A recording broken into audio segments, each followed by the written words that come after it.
Assalamualaikum warahmatullahi wabarakatuh. Sahabat Rizka Story, sebelum kita mulai kisah hari ini, jangan lupa bersyalawat kepada baginda Nabi Muhammad Shallallahu Alaihi Wasallam. Pernahkah kalian membayangkan seorang pemulung berani melamar seorang polwan cantik di depan kantor polisi? Kisah ini bukan hanya soal cinta, tapi tentang harga diri, takdir, dan rahasia besar yang akhirnya terbongkar. Yuk, dukung terus channel Rizka Story dengan cara subscribe, nyalakan loncengnya, dan siapkan hati kalian, karena kisah ini akan mengguncang emosi. Siang itu matahari menggantung tepat di atas halaman kantor polisi di sebuah kota kecil yang rindang. Udara berhembus pelan membawa aroma rumput taman yang baru disiram. Di sudut taman, bangku besi berwarna biru menghadap ke kolam mungil yang ditumbuhi teratai. Beberapa polisi duduk beristirahat sambil bercanda pelan. Di antara mereka, seorang polwan muda bernama Aulia menarik perhatian siapapun yang lewat. Wajahnya teduh, dagu tegas. Sorot matanya jernih namun penuh wibawa. Ia meletakkan topi dinasnya di samping, membiarkan rambut hitamnya yang rapi terselip di balik sanggul. Senyumnya menular, seolah apapun yang terjadi hari itu akan terasa lebih ringan jika ia sudah tersenyum. Di sisi lain, seorang pemuda berkaus pudar dan celana robek menggiring gerobak kecil dari kayu. Roda gerobaknya berderit setiap kali melewati kerikil. Namanya Raffi. Ia berhenti di dekat tong sampah kantor polisi, mengikatkan tali gerobaknya ke tiang, lalu mulai memilah botol dan kardus bekas. Tangannya cekatan, matanya awas, seolah telah hafal jenis plastik dan harga liternya. Sesekali ia mengangkat wajah, mengusap keringat dengan punggung tangan, kemudian kembali bekerja. Suara tawa kecil terdengar dari bangku taman. Raffi menoleh tanpa sengaja. Disitulah ia melihat Aulia. Dalam sekejap, gerakannya berhenti. Ada sesuatu yang hangat menelusup ke dadanya, semacam rasa asing yang membuat detaknya kacau. Bibirnya bergumam lirih, hampir tak terdengar. Ia berbisik, "Subhanallah, cantik sekali." Urat malu dan ragu berkelindan di wajahnya. Ia menunduk cepat, takut ketahuan sedang memandangi. Namun beberapa detik kemudian, matanya kembali mencari, lalu terpaku lagi.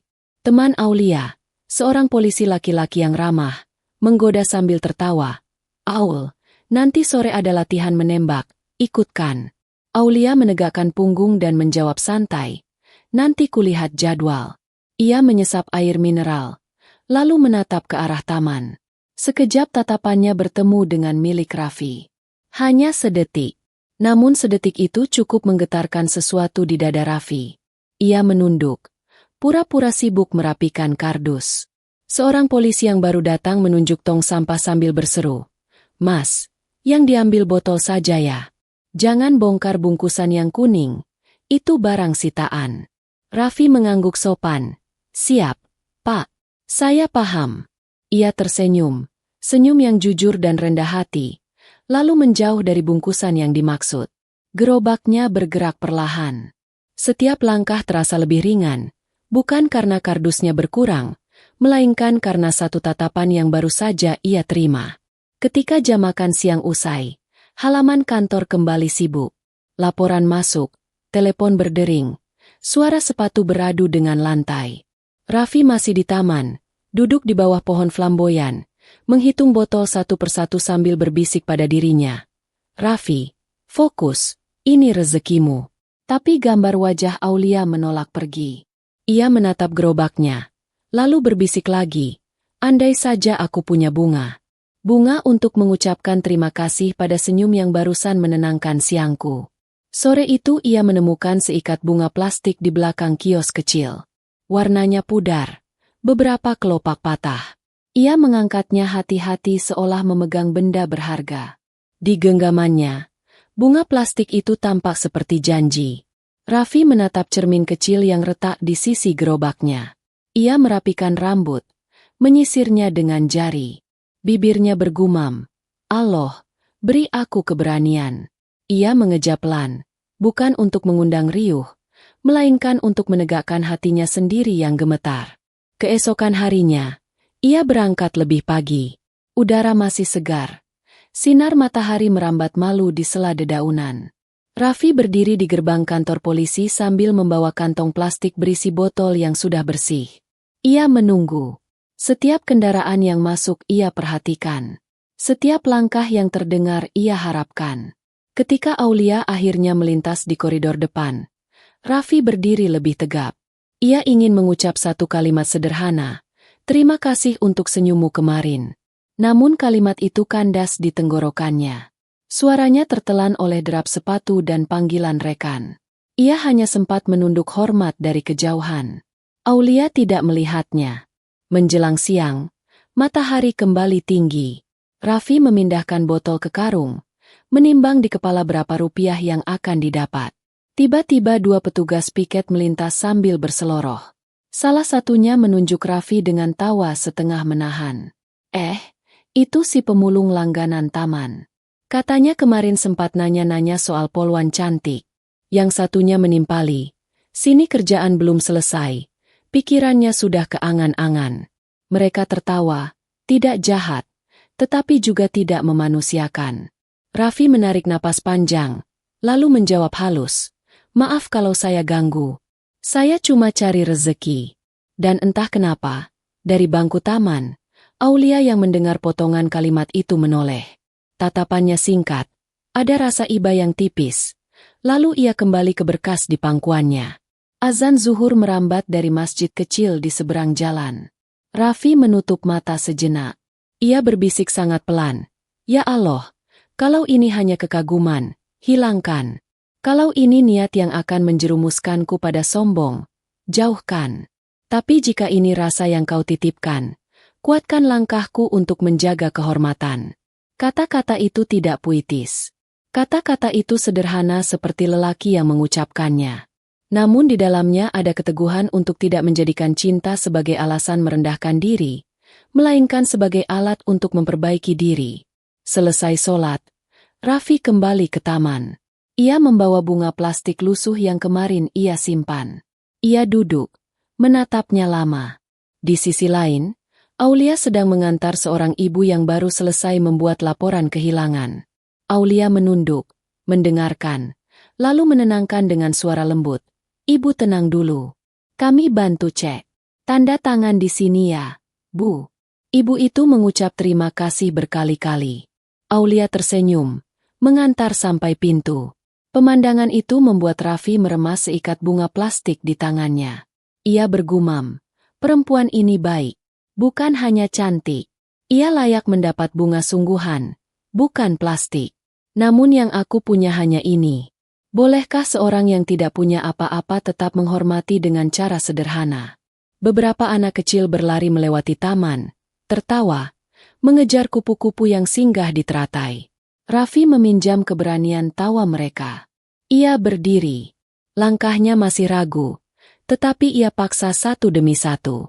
Setiap langkah seperti menyeberangi jembatan gantung yang goyah. Ketika jarak tinggal 10 langkah dari bangku Aulia, seorang polisi muda lewat sambil membawa map. Melihat Raffi mendekat, ia berseru, "Mas, jangan ke situ. Lagi jam kerja. Kalau mau setor botol, seperti biasa saja." Ucapannya tidak keras, tetapi cukup untuk membuat kepala menoleh. Aulia ikut menoleh. Tatapannya bertemu lagi dengan Raffi. Kali ini lebih lama. Raffi menunduk dalam, lalu mundur selangkah. Ia memegang bunga plastiknya erat-erat, takut jatuh, seperti menggenggam sisa keberanian yang tinggal segenggam. Sore mendekat, langit memucat, angin membawa aroma hujan. Raffi duduk di tepi kolam, memandang permukaan air yang bergetar di timpa titik hujan pertama. Ia bicara pada dirinya sendiri, "Raffi, kamu bukan siapa-siapa. Tapi hormat tidak butuh pangkat. Keberanian tidak butuh kartu nama. Kalau niatmu baik, sampaikan dengan sopan. Jika ditolak, terima dengan terhormat." Ia menghela napas. Gerimis semakin rapat. Di saat itu, seseorang duduk beberapa meter darinya.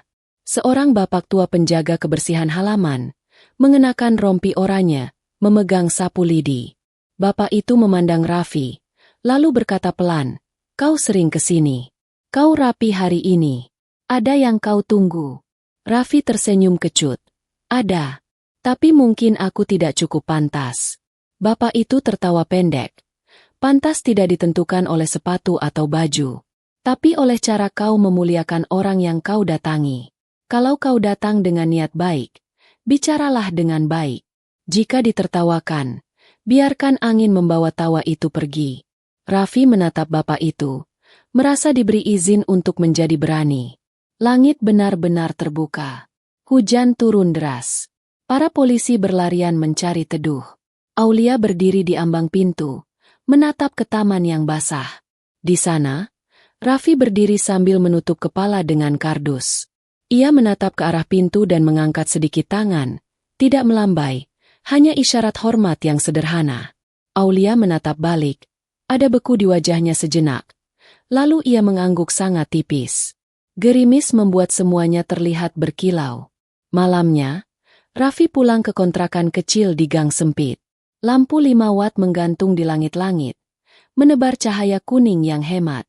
Ia mengeluarkan buku catatan kecil dari saku. Halaman pertamanya penuh angka hasil menimbang barang bekas. Malam ini, ia menulis kalimat yang berbeda. Ia menulis, "Besok aku tidak datang untuk melapor. Aku datang untuk melamar." Ia menatap kalimat itu lama sekali. Tangan kirinya memegang bunga plastik yang sudah ia rapikan dengan pita bekas. Di bibirnya, doa yang sederhana mengalun. Ya Allah, jaga lisan dan langkahku. Jika ini salah, hentikan dengan lembut. Jika ini benar, mudahkan dengan cara yang terhormat. Subuh menyapu kota. Udara dingin menyusup sampai tulang. Raffi berwudu dan sholat. Setelah itu ia berdiri di depan cermin retak, merapikan kemeja bekas yang disetrika kemarin malam dengan setrika arang pinjaman tetangga. Ia menyisir rambutnya, menepuk halus wajahnya agar tampak segar. Di saku kirinya ia selipkan selembar kertas berisi kalimat singkat. Hanya satu kalimat, tetapi baginya itu berat seperti membawa seluruh hidupnya. Gerbang kantor polisi mulai ramai. Motor dan mobil dinas masuk satu persatu. Raffi melangkah, bukan ke tong sampah, melainkan ke depan pintu utama. Di tangannya ada bunga plastik lusuh yang kini tampak rapi. Hatinya mengetuk keras di dada. Petugas jaga memandangnya heran.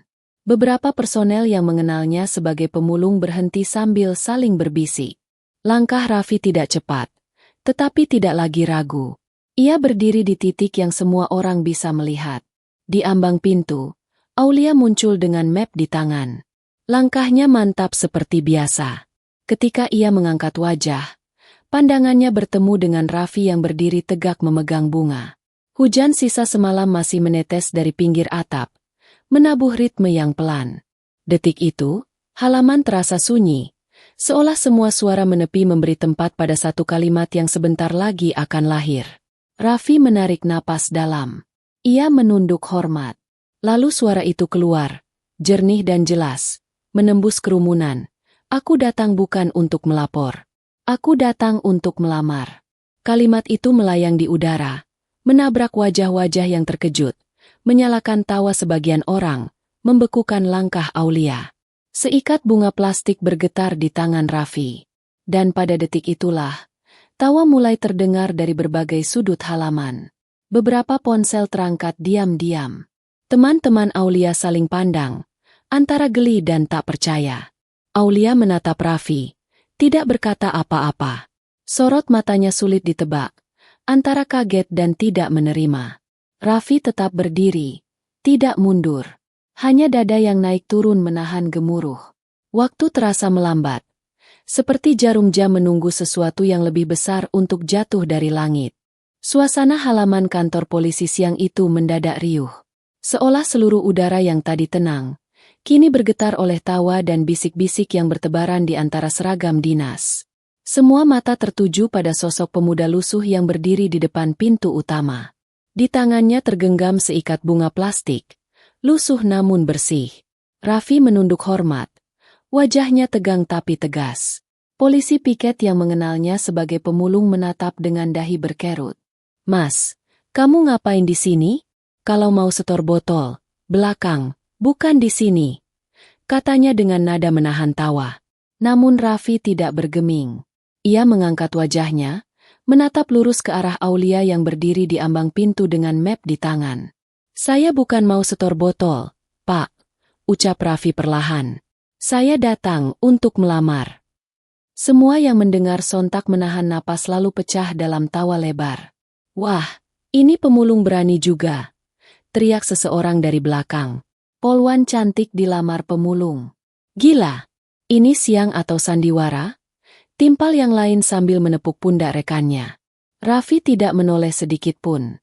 Matanya tetap memandang Aulia, seolah seluruh dunia hanya ada di depan dirinya saat ini. "Mbak Aulia," katanya lembut namun jelas. "Saya tahu saya bukan siapa-siapa. Saya tidak punya harta, tidak punya pangkat. Bahkan pakaian saya pun mungkin membuat orang jijik. Tapi saya punya niat tulus. Saya hanya ingin mengatakan bahwa saya mencintaimu." Kata-kata itu jatuh seperti batu di tengah kolam sunyi, menimbulkan riak panjang. Aulia terpaku, matanya membulat menatap pemuda yang selama ini dikiranya hanya pemulung biasa. Ia menelan ludah. Wajahnya merah menahan campur aduk antara kaget dan malu. "Maaf, kamu bilang apa barusan?" Suaranya serak menahan emosi. "Saya mencintaimu," jawab Raffi tanpa ragu. "Saya tahu ini gila. Tapi perasaan ini nyata. Setiap hari saya lihat ketulusanmu bekerja, membantu orang yang kesulitan, tersenyum pada semua orang. Saya tidak ingin hanya diam. Hari ini saya beranikan diri untuk datang dan berkata jujur."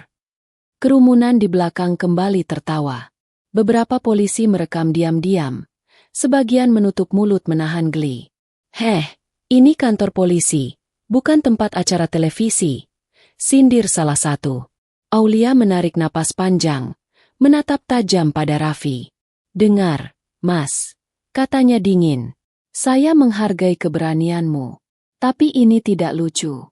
Kamu tidak tahu tempat. Kamu pikir Polwan bisa dilamar di depan semua orang begitu saja? Kamu sadar diri sedikit. Dunia ini bukan mimpi. Kau pemulung, dan aku polisi. Kita beda dunia."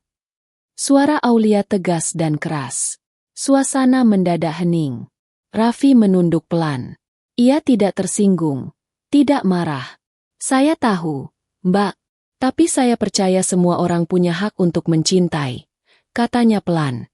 Aulia memalingkan wajah, lalu berjalan masuk ke dalam kantor tanpa menoleh. Tawa pecah lagi. "Kasihan, ditolak mentah-mentah," bisik seseorang. "Cinta tak mengenal kasta, tapi kenyataan tetap keras," sahut yang lain. Raffi tetap berdiri di tempatnya. Ia menatap bunga plastik di tangannya, lalu perlahan meletakkannya di pot bunga depan kantor polisi. "Kalau bukan untuknya, semoga bunga ini tetap tumbuh jadi doa," gumamnya lirih. Setelah itu ia berbalik, berjalan pelan meninggalkan halaman kantor polisi di tengah tatapan iba, tawa, dan cibiran. Gerobaknya yang ia parkir di tepi jalan ia dorong perlahan. Rodanya berderit seperti menertawakan langkahnya sendiri. Tapi wajah Raffi tetap tenang. Hanya mata yang sedikit basah, entah karena debu atau perasaan yang remuk.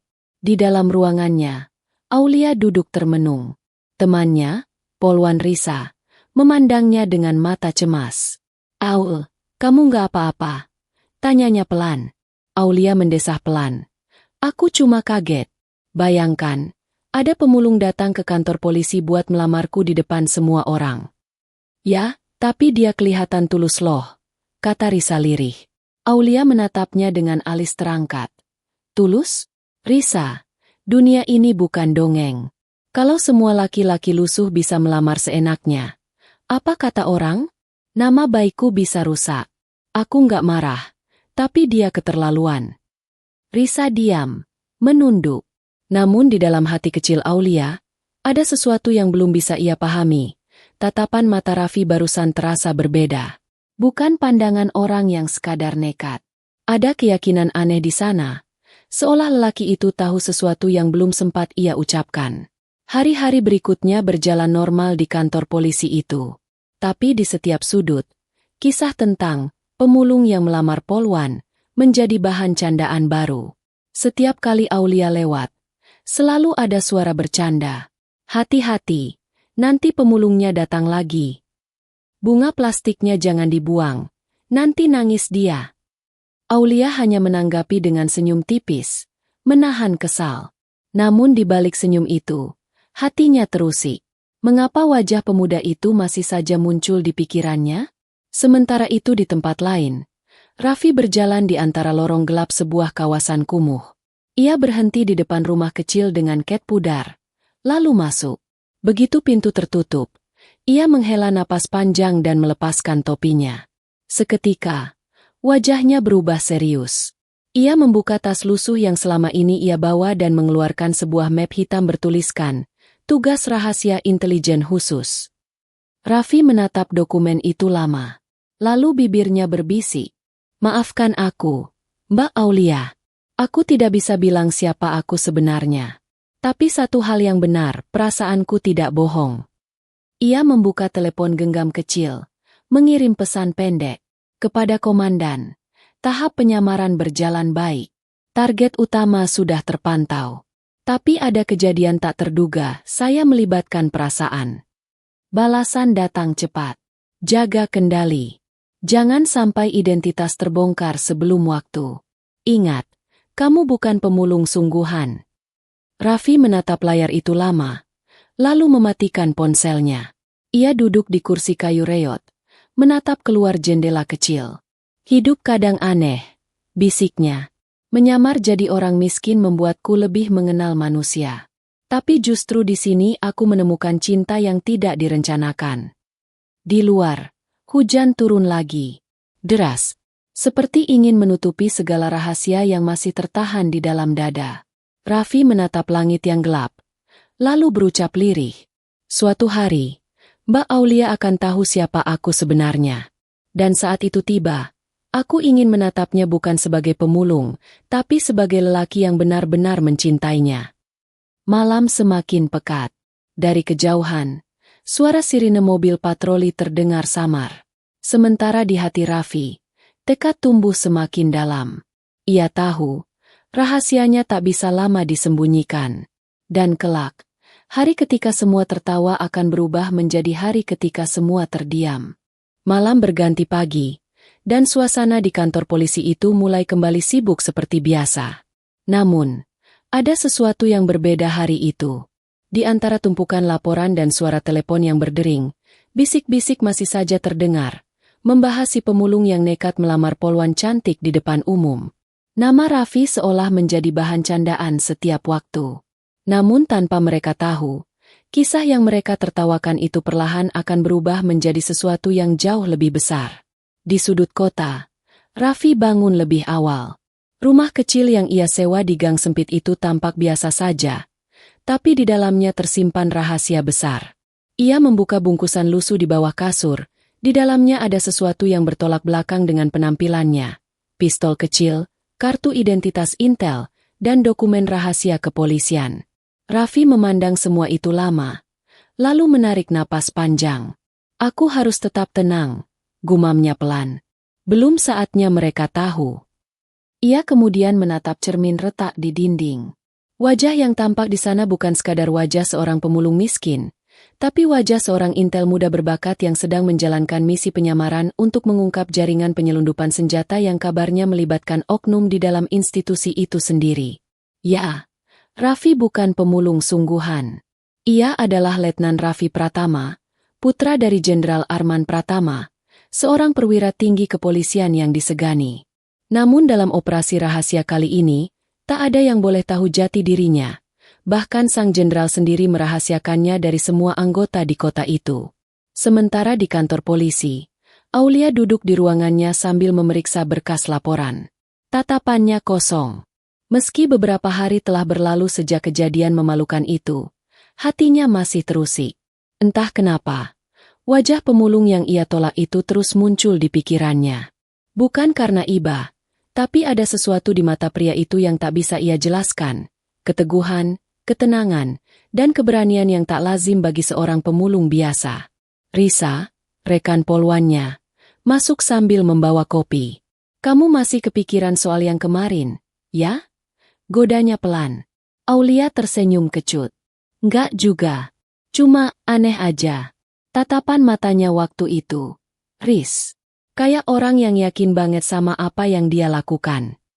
Yakin karena cinta, mungkin, jawab Risa sambil tertawa kecil. Tapi serius, aku rasa dia bukan orang biasa. Aulia menatap sahabatnya dengan heran. Maksudmu? Risa menatap keluar jendela. Aku pernah lihat dia. Waktu malam hari di depan gang dekat pasar. Dia nggak tidur. Malah kayak ngawasin sesuatu. Cara dia berdiri. Cara dia memperhatikan itu bukan gaya pemulung biasa. Lebih kayak petugas yang lagi jaga. Aulia mengerutkan dahi. Kamu yakin? Risa mengangguk mantap. Aku yakin banget. Kata-kata itu membuat hati Aulia berdegup sedikit lebih cepat. Sore hari, di tengah hujan yang turun rintik-rintik, Raffi keluar dari kontrakannya. Ia menyusuri jalan menuju pelabuhan kecil di pinggiran kota. Tempat itu sudah beberapa minggu ia pantau. Lokasi yang dicurigai menjadi titik peredaran senjata ilegal. Ia berpura-pura mencari barang bekas di sekitar gudang, tapi matanya awas. Dari balik tumpukan karung, ia memotret mobil van hitam yang masuk diam-diam ke gudang. Di dalam mobil itu, ia melihat beberapa peti kayu. Salah satu peti terbuka sedikit, dan dari celahnya tampak kilauan logam, senjata laras pendek. Raffi menunduk cepat, menyembunyikan kameranya. Di belakang, dua orang pria bertubuh besar berjalan mendekat. Heh, ngapain lo di situ? Bentak salah satunya. Raffi menunduk, berpura-pura gugup. Saya cuma cari botol bekas, Bang, buat makan. Ujarnya pelan. Tiap hari muka lo nongol di sini, jangan-jangan lo mata-mata.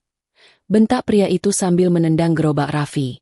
Botol-botol berguling di tanah, dan satu pecah menimbulkan suara nyaring.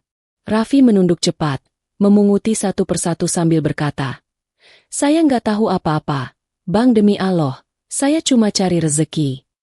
Namun saat pria itu membalik badan, tangan Raffi dengan cepat menyalakan alat kecil di sakunya, perekam audio. Ia menatap langit yang mulai gelap dan berbisik pelan. Semua sudah terekam.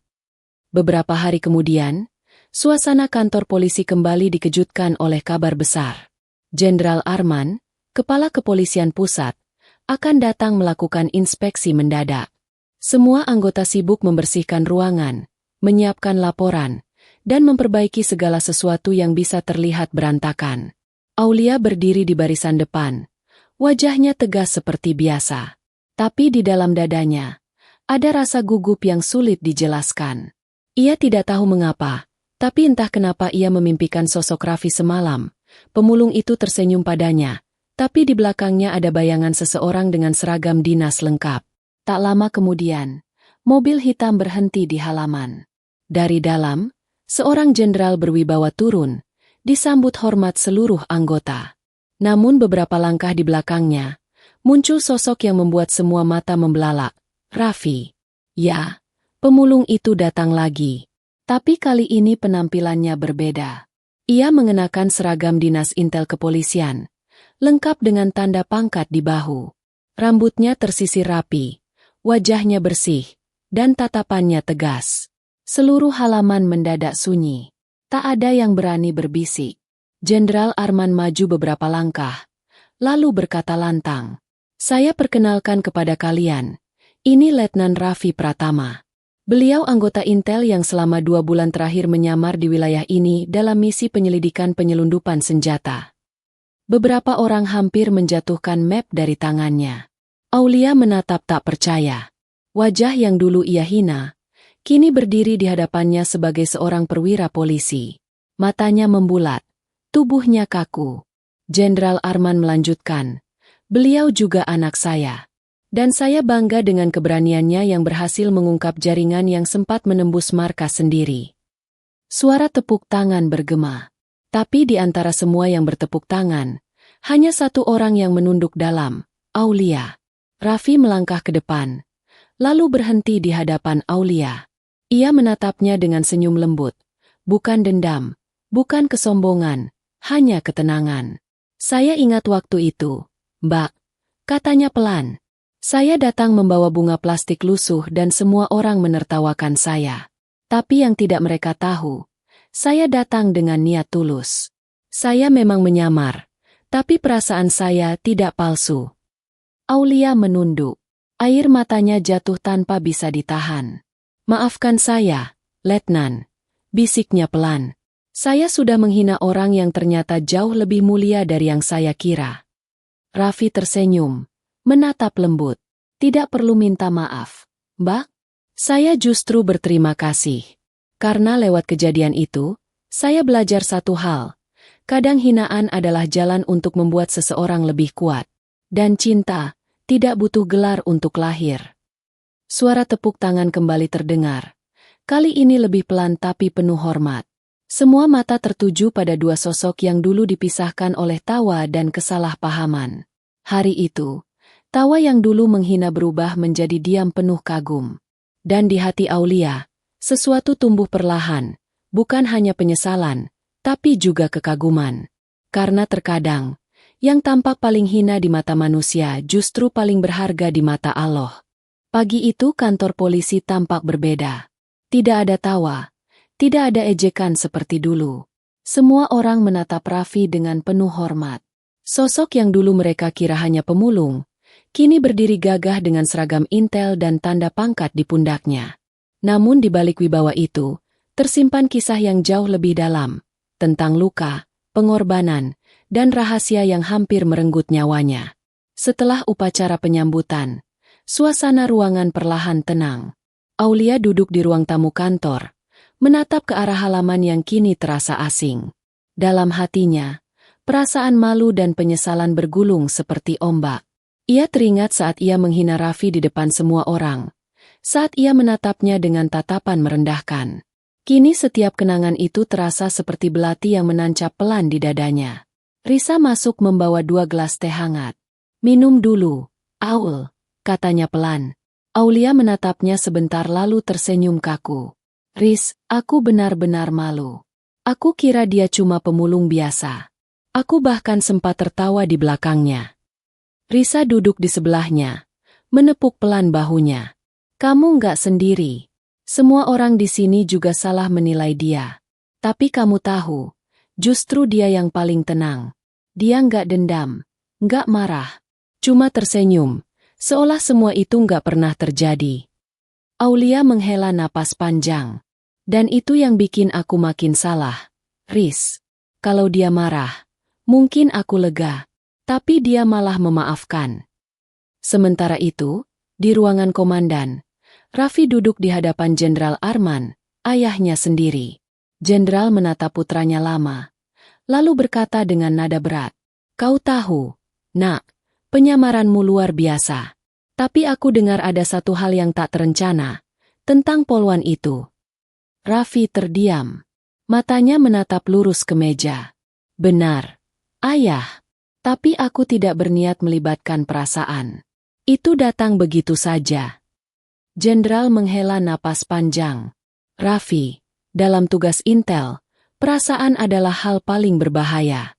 Sekali kau biarkan hatimu bicara, pikiranmu bisa runtuh." Raffi tersenyum tipis. "Aku tahu, Ayah. Tapi justru karena perasaan itu, aku tetap kuat melewati hari-hari menyamar. Setiap kali aku merasa jijik dengan peran pemulung, aku mengingat wajahnya. Entah bagaimana, rasa itu justru membuatku tetap jujur pada diriku sendiri." Jenderal menatapnya dalam, lalu tersenyum kecil. "Kau mirip ibumu," katanya pelan. Tegas tapi hangat. "Ibumu juga dulu jatuh cinta pada polisi muda yang tak punya apa-apa." Raffi tersenyum. Dan ternyata polisi muda itu sekarang jadi jenderal besar. Keduanya tertawa pelan. Namun di balik tawa itu, Jenderal Arman menyimpan kekhawatiran, bukan tentang misi, tapi tentang luka batin yang mungkin dialami putranya. Beberapa hari kemudian, Raffi kembali datang ke kantor polisi itu, bukan lagi sebagai pemulung, melainkan sebagai perwira yang memimpin penangkapan besar. Hari itu, tim intel berhasil membongkar jaringan penyelundupan senjata di pelabuhan yang telah ia awasi selama berminggu-minggu. Semua anggota yang dulu menertawakannya kini berdiri di belakangnya, siap menerima perintah. "Siapkan kendaraan. Jangan ada yang bergerak sebelum saya beri aba-aba, kata Raffi tegas melalui alat komunikasi. Perintahnya mantap, suaranya dalam. Tidak ada lagi sosok pemulung yang gemetar di depan tong sampah. Yang berdiri di sana sekarang adalah seorang pemimpin sejati. Malam turun cepat. Hujan tipis mulai membasahi jalan pelabuhan. Mobil hitam yang mencurigakan itu kembali datang. Sama seperti yang pernah ia pantau dulu. Raffi memberi isyarat dengan tangan. Tim 1, masuk dari kanan. Tim 2, tutup akses belakang. Pastikan tak ada yang lolos. Dari balik bayangan, 2 orang pria muncul sambil membawa peti kayu besar. Mereka tak tahu bahwa malam itu akan menjadi akhir bagi rencana kotor mereka. Sekarang, seru Raffi. Teriakan menggema. Polisi berpakaian preman keluar dari berbagai arah. Senjata diarahkan. Polisi, jangan bergerak. Semuanya berlangsung cepat. Tembakan peringatan terdengar. Salah satu pelaku mencoba kabur, namun Raffi dengan sigap mengejarnya. Hujan membuat langkahnya licin, tapi ia terus berlari menembus gelap. Pelaku menoleh dan mengacungkan pistol. Satu suara letusan menggema, dan dunia seolah berhenti sejenak. Peluru itu melesat, menghantam bahu Raffi. Ia terhuyung, jatuh ke tanah berlumpur. Tapi sebelum kehilangan keseimbangan, ia masih sempat menekan pelatuknya dan melumpuhkan pelaku itu. Darah mengucur dari lengannya, bercampur dengan air hujan yang dingin. Letnan Raffi tertembak. Cepat bawa ambulans, teriak salah satu anggota. Di rumah sakit malam itu, Aulia datang dengan langkah terburu-buru. Seragamnya masih basah oleh hujan, rambutnya lepek, matanya sembab. Ia berdiri di depan ruang gawat darurat dengan tangan gemetar. Risa yang menemaninya mencoba menenangkan. Tenang, Aul. Katanya lukanya nggak parah. Namun Aulia tak bisa tenang. Hatinya berdebar tak karuan. Ia merasa bersalah, takut, sekaligus rindu yang tak bisa dijelaskan. Beberapa menit kemudian, dokter keluar. Pelurunya sudah dikeluarkan. Lukanya tidak fatal, tapi dia butuh istirahat penuh, kata dokter. Aulia langsung masuk ke ruangan itu. Di sana, Raffi terbaring lemah. Wajahnya pucat, tapi masih menampilkan senyum lembut saat melihatnya. Mbak Aulia. Suaranya lirih. Aulia menunduk, menahan air mata. Kenapa kamu masih bisa tersenyum? Kamu terluka karena tugas. Dan aku dulu menghina kamu. Raffi menatap langit-langit kamar. Aku terluka karena kewajiban, bukan karena cinta. Tapi cinta yang tulus justru membuat luka terasa ringan. Aulia menatapnya, lalu duduk di sisi ranjang. Air matanya jatuh satu-satu. Kamu bodoh, Raffi. Bodoh karena masih bisa memaafkan orang seperti aku. Raffi tersenyum kecil. Kalau memaafkan adalah kebodohan, maka aku rela bodoh demi ketenangan hati. Aulia menggenggam tangan Raffi pelan. Pertama kali tanpa jarak dan tanpa seragam sebagai pembeda. Di luar, suara hujan masih turun. Tapi di dalam ruangan itu, hanya ada 2 hati yang saling mengakui bahwa terkadang cinta tumbuh bukan dari harta, tapi dari luka yang disembuhkan dengan ketulusan. Keesokan paginya, Jenderal Arman datang menjenguk. Ia menatap Aulia yang duduk di samping ranjang putranya.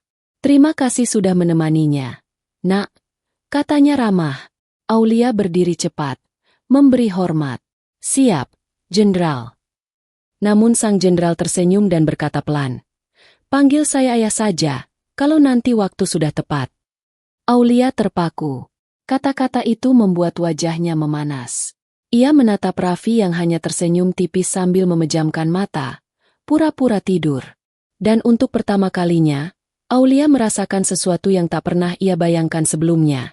Rasa cinta yang datang bukan dari keindahan, tapi dari kerendahan hati. Hari itu, tawa yang dulu menghina berubah jadi air mata. Air mata penyesalan, air mata bahagia, dan air mata yang membawa makna. Bahwa kadang, seseorang yang kita anggap hina justru sedang menguji siapa diri kita sebenarnya di hadapan Allah. Pagi itu matahari belum sepenuhnya naik. Udara masih basah oleh sisa embun, dan halaman rumah sakit tampak sepi. Di salah satu ruang perawatan, Raffi duduk bersandar di ranjang dengan perban melilit bahu kirinya. Wajahnya masih pucat tapi matanya memancarkan ketenangan. Di sebelah ranjang, Aulia duduk dengan pakaian santai, bukan seragam dinas.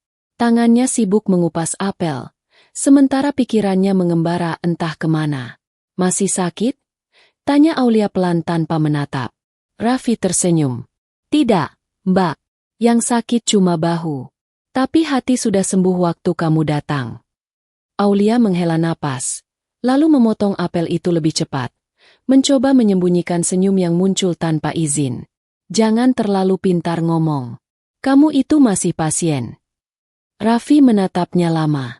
Kalau aku bukan pasien, apa kamu masih mau di sini? Pertanyaan itu menggantung. Aulia terdiam. Suara detik jam di dinding terdengar lebih keras dari biasanya. Ia menatap apel di tangannya, lalu berkata pelan. Aku nggak tahu, Raffi. Aku sendiri bingung dengan apa yang aku rasakan. Raffi menunduk, lalu berkata dengan nada lembut. Kadang hati memang lebih dulu tahu daripada logika.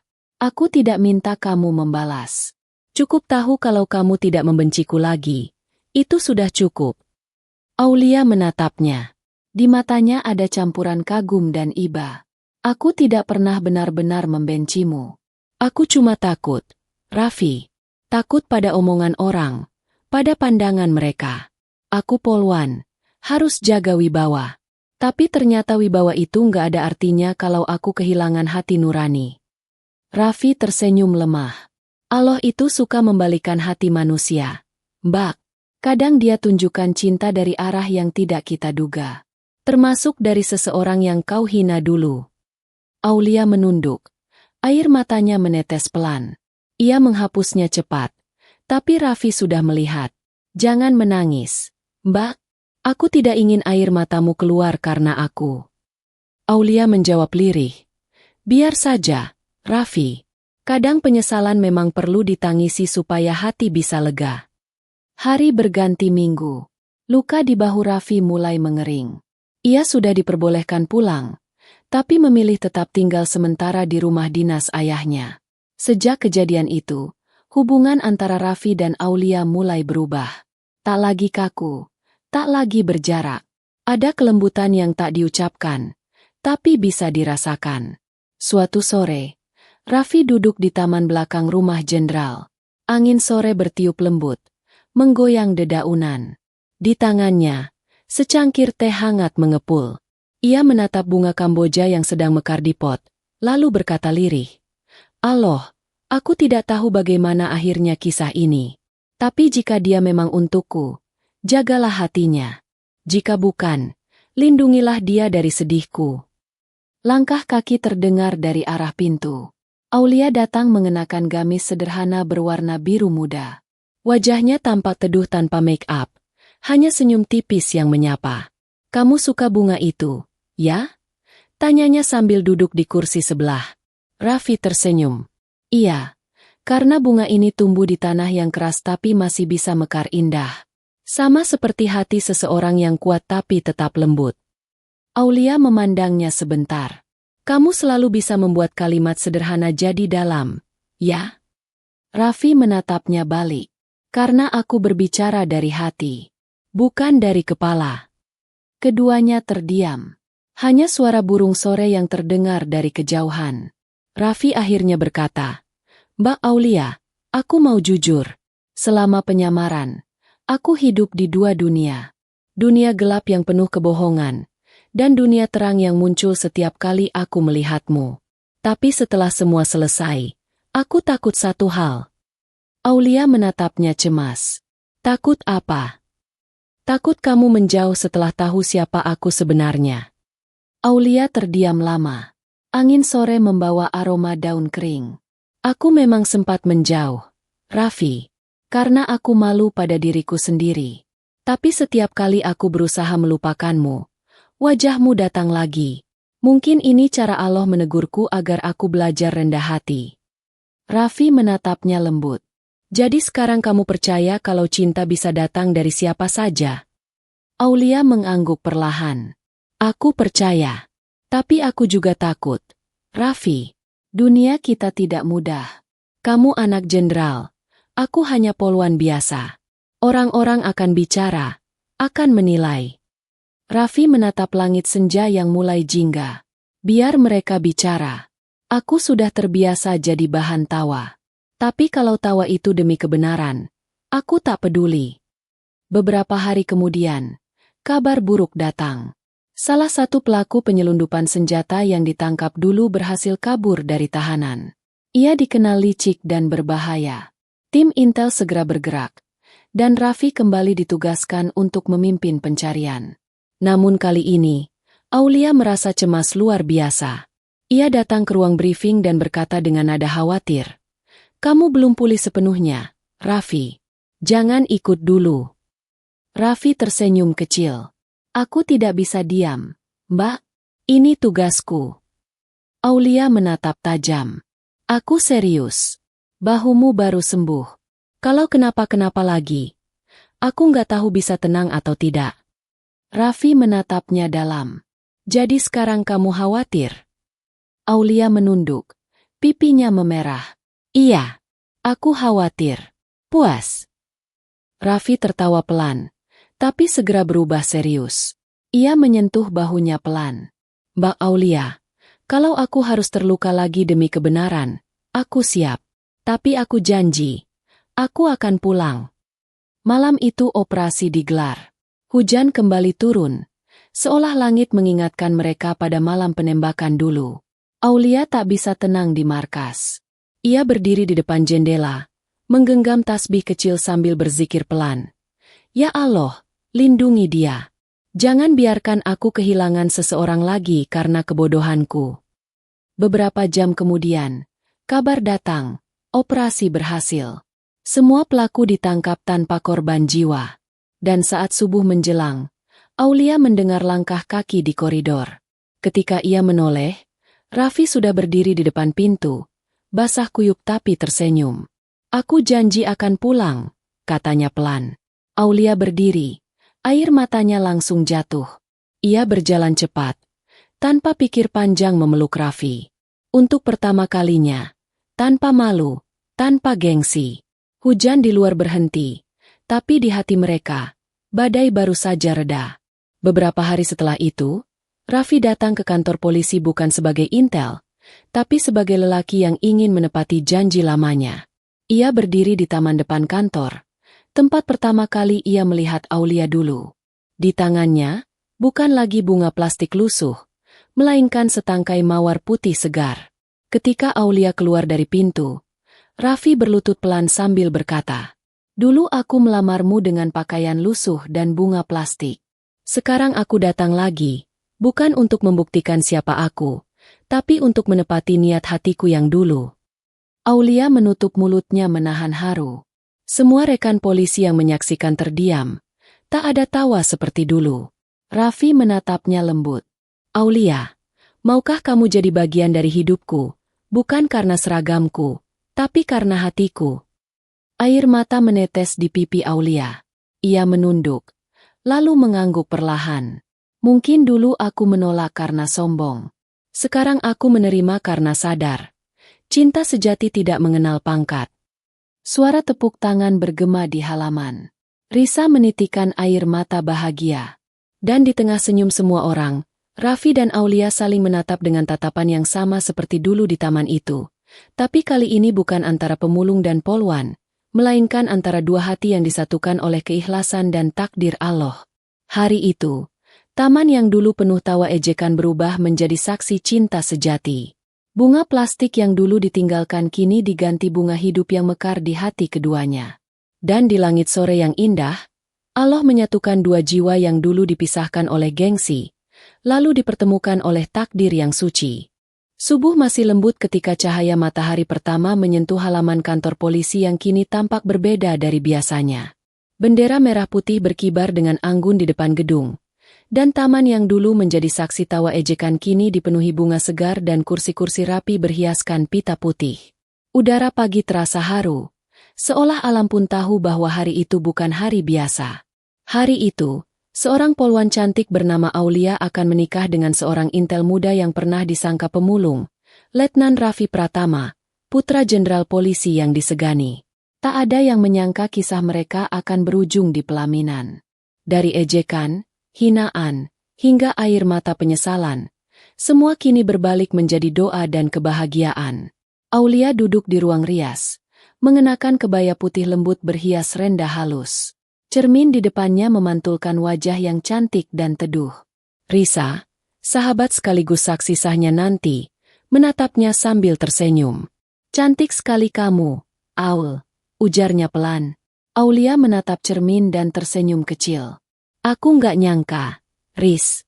Rasanya baru kemarin aku menolak dia di depan semua orang. Aku pikir hari itu adalah akhir, tapi ternyata itu awal segalanya." Risa menepuk bahunya lembut. Allah memang pandai mengatur waktu dan pertemuan. Kadang kita harus jatuh dulu, baru tahu bagaimana rasanya berdiri. Aulia mengangguk, matanya berkaca-kaca. "Dulu aku merasa aku tinggi. Sekarang aku tahu, yang tinggi hanya Allah. Kita manusia cuma menunggu digilir untuk diuji." Di ruang lain, Raffi sedang bersiap. Ia mengenakan jas hitam sederhana, rambutnya tersisir rapi, dan di dada kirinya tersemat pin kecil bertuliskan Intel Khusus. Jenderal Arman berdiri di sampingnya, menatap putranya dengan bangga. "Anakku," katanya pelan, "ayah sudah melalui banyak operasi besar, tapi melihatmu menikah hari ini, itu kemenangan paling indah." Raffi menatap ayahnya dan menunduk hormat. "Terima kasih, Ayah. Tapi semua ini bukan karena pangkat atau keberanian. Ini karena Allah menegakkan kebenaran lewat cara yang tak pernah aku duga." Jenderal Arman tersenyum. "Kau bukan hanya intel yang hebat, Nak. Kau lelaki yang tahu arti kehormatan." Saat matahari naik lebih tinggi, para tamu mulai berdatangan. Di antara mereka ada rekan-rekan polisi yang dulu sempat menertawakan Raffi. Kini mereka datang dengan wajah penuh penyesalan dan kagum. Salah satu dari mereka berbisik pada yang lain. "Dulu kita kira dia cuma pemulung gila. Sekarang lihat, dia berdiri di depan altar, menikahi wanita yang kita anggap tak terjangkau." Yang lain mengangguk pelan. Begitulah, kadang Allah menyembunyikan kemuliaan di balik debu dan keringat. Upacara akad nikah berlangsung di taman kantor itu. Imam yang memimpin duduk di antara kedua keluarga. Di sisi kanan, keluarga besar Jenderal Arman. Di sisi kiri, keluarga Aulia yang sederhana namun berwajah teduh dan bersahaja. Semua mata tertuju pada Raffi yang duduk bersila, memegang tangan wali dari Aulia. Suasana hening, hanya terdengar desiran angin yang mengayun daun pohon. "Aku nikahkan dan kawinkan engkau, Letnan Raffi Pratama bin Arman Pratama, dengan Aulia binti Rahman, dengan mas kawin seperangkat alat salat dibayar tunai." Raffi menunduk. Suaranya tegas tapi penuh getaran. "Saya terima nikahnya Aulia binti Rahman dengan mas kawin tersebut, dibayar tunai." Suara itu bergema di seluruh taman. Takbir kecil terdengar di antara hadirin, dan air mata bahagia menetes di pipi banyak orang. Aulia menutup wajahnya dengan tangan, menahan haru yang tak terbendung. Setelah akad, acara sederhana tapi penuh makna berlangsung. Semua anggota kantor polisi ikut membantu. Ada yang menjadi panitia konsumsi, ada yang mengatur kursi, ada pula yang menghibur tamu dengan musik akustik lembut. Risa memegang mikrofon, berdiri di depan para tamu dan berkata, "Dulu taman ini jadi saksi ketika seorang pemulung melamar polwan cantik dan ditertawakan semua orang. Tapi hari ini, taman yang sama menjadi saksi bahwa cinta sejati tidak pernah gagal, hanya tertunda sampai waktu yang tepat." Semua orang bertepuk tangan. Raffi dan Aulia berdiri berdampingan, tersenyum saling menatap. Di tangan Aulia, buket bunga mawar putih yang segar. Di tangan Raffi, seikat bunga plastik lusuh yang dulu ia simpan diam-diam. Ia mengangkat bunga itu dan berkata pelan di telinga Aulia, "Aku simpan ini, karena bunga ini yang membuat aku berani." Aulia menatapnya dengan mata yang berkilat lembut. "Dan aku simpan hatimu, karena hatimu yang membuat aku belajar rendah hati." Sore menjelang. Cahaya jingga matahari jatuh di antara gedung dan pepohonan. Aulia menggandeng Raffi berjalan melewati halaman kantor yang kini menjadi tempat paling bersejarah dalam hidup mereka. Dari kejauhan, beberapa polisi muda menatap mereka dengan senyum kagum. Salah satunya berbisik, "Ini pelajaran besar buat kita semua. Jangan pernah menilai seseorang dari luarnya." Raffi berhenti sejenak di depan tong sampah tempat dulu ia pertama kali melihat Aulia. Ia tersenyum dan berkata pelan, "Dari tempat ini semua bermula." Aulia ikut menatap ke arah tong sampah itu dan tersenyum lembut. Dari tempat yang dianggap kotor, justru lahir kisah yang bersih. Raffi menatap langit. Matanya sedikit basah. "Allah itu maha adil, Mbak. Ia bisa menurunkanmu ke titik paling rendah agar kau belajar melihat yang di bawah. Dan saat kau bangkit, kau tidak sombong lagi, karena kau pernah merasakan jadi debu." Aulia mengangguk. "Dan aku bersyukur, Allah menurunkan pemulung ke hidupku, bukan pangeran. Karena dari pemulung itu, aku belajar apa arti cinta yang sebenarnya." Ketika malam turun, taman kantor dipenuhi lampu-lampu kecil yang berkilau seperti bintang. Musik lembut mengalun, dan tamu-tamu tersenyum menyaksikan kebahagiaan dua insan yang dulu tak mungkin bersatu. Risa naik ke panggung kecil, tersenyum lebar sambil memegang mikrofon.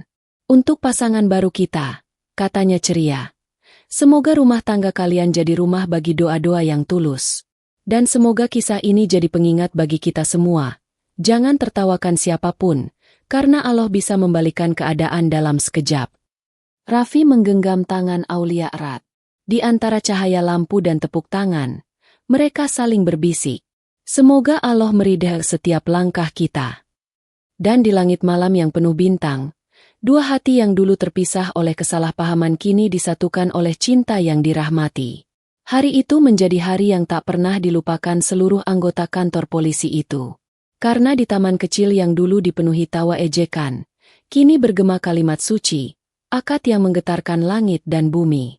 Dan di bawah ridha Allah, pemulung yang dulu dihina kini menjadi suami bagi polwan cantik yang dulu menolaknya. Pagi di kota itu terasa lebih hangat dari biasanya.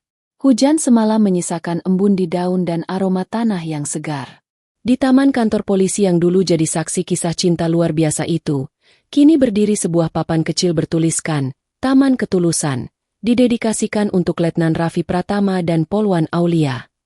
Tulisan sederhana itu dibuat atas keputusan seluruh anggota kepolisian setempat, sebagai bentuk penghormatan bagi kisah yang telah membuka mata banyak orang tentang arti kehormatan dan cinta sejati. Beberapa bulan telah berlalu sejak pernikahan mereka. Kehidupan Raffi dan Aulia kini berjalan damai. Mereka menempati rumah dinas sederhana di pinggir kota, di mana suara adzan selalu terdengar lembut setiap subuh, dan anak-anak kecil sering bermain di halaman depan. Meski berasal dari keluarga jenderal, Raffi tetap hidup rendah hati. Ia masih sering turun langsung ke lapangan, menegur masyarakat dengan senyum ramah, bahkan tidak sungkan membantu tukang becak yang sedang kesulitan mendorong kendaraannya di tanjakan. Sementara Aulia tetap bertugas sebagai polwan, namun kini dengan cara pandang yang berbeda. Ia tak lagi memandang rendah siapapun. Di setiap laporannya, ia selalu menulis dengan hati-hati, memastikan bahwa keadilan tidak hanya berlaku bagi yang berpangkat, tapi juga bagi mereka yang tidak punya suara. Setiap kali Aulia melihat seseorang yang lusuh di jalan, ia selalu teringat pada masa lalu, masa ketika ia menertawakan lelaki yang justru menjadi penuntun hatinya menuju Allah. Suatu siang, Aulia sedang bertugas di pos jaga depan kantor ketika seorang pemulung tua lewat sambil menuntun gerobak. Orang-orang di sekitarnya menutup hidung atau berpaling. Tapi Aulia menghampiri dengan senyum lembut. "Bapak, haus? Sini saya ambilkan air," katanya sambil menuang air mineral ke gelas plastik. Pemulung itu tersenyum malu. "Terima kasih, Nak. Jarang ada yang mau nyapa saya." Aulia menatapnya dengan mata teduh. "Tidak ada manusia yang rendah, Pak. Yang rendah itu kalau hati kita merasa lebih tinggi." Raffi yang kebetulan datang dari arah parkiran memperhatikan pemandangan itu dari jauh. Ia tersenyum kecil, lalu berbisik dalam hati, "Begitulah caranya Allah menegur dengan lembut. Dulu dia menolakku, kini dia menolong yang seperti aku." Sore harinya, Raffi diundang ke sebuah acara resmi di markas besar kepolisian. Di sana, ia menerima penghargaan atas dedikasinya dalam mengungkap kasus besar penyelundupan senjata yang pernah ia tangani. Ketika namanya disebut, tepuk tangan menggema di ruangan besar itu. Raffi melangkah maju, berdiri di depan mimbar, lalu berbicara dengan suara mantap namun rendah hati. "Terima kasih atas penghargaan ini," katanya pelan. "Tapi izinkan saya mengatakan satu hal. Saat saya menyamar sebagai pemulung dulu, saya belajar sesuatu yang lebih berharga dari pangkat dan penghormatan. Saya belajar bahwa martabat manusia bukan ditentukan dari seragamnya, tapi dari ketulusan hatinya." Ruangan hening. Semua orang mendengarkan. Raffi melanjutkan, "Saya pernah ditertawakan, dihina, bahkan diusir dari tempat ini. Tapi semua itu adalah bagian dari ujian Allah agar saya mengenal siapa diri saya sebenarnya. Dan hari ini, saya berdiri di sini bukan untuk membalas, tapi untuk bersyukur. Karena tanpa hinaan itu, saya tidak akan tahu rasanya jadi manusia yang benar-benar memanusiakan orang lain." Suara tepuk tangan kembali terdengar. Kali ini lebih panjang, lebih tulus. Banyak perwira yang menunduk haru, sebagian menitikkan air mata. Malamnya, di rumah, Raffi duduk di beranda sambil memandang langit penuh bintang. Di sebelahnya, Aulia menyandarkan kepala di bahunya. Suasana sunyi, hanya suara jangkrik dan gemerisik daun. Aulia berbisik pelan, "Raffi, kalau aku boleh jujur, kadang aku masih takut. Takut kehilanganmu. Dunia polisi itu keras. Aku tahu tugasmu selalu penuh bahaya." Raffi menatap langit, lalu menjawab tenang, "Semua orang akan pergi pada waktunya, Mbak. Tapi selama kita masih hidup, tugas kita bukan menghitung hari, melainkan mengisinya dengan kebaikan." Aulia menatapnya. "Kamu selalu bisa membuat aku tenang." Raffi tersenyum kecil. "Karena kamu dulu yang membuat aku kuat." Mereka terdiam beberapa saat. Angin malam berhembus lembut, membawa aroma tanah dan bunga melati dari taman kecil di depan rumah. Raffi menatap Aulia dan berkata, "Dulu aku datang padamu dengan bunga plastik yang lusuh. Sekarang aku ingin memberi bunga hidup setiap hari, lewat perbuatan yang bisa membuatmu bangga." Aulia tersenyum, matanya berkaca. "Aku sudah bangga dari dulu, Raffi, bahkan saat kamu cuma pemulung. Karena sekarang aku tahu, kehormatan tidak ditentukan dari tampilan, tapi dari isi hati." Waktu berjalan.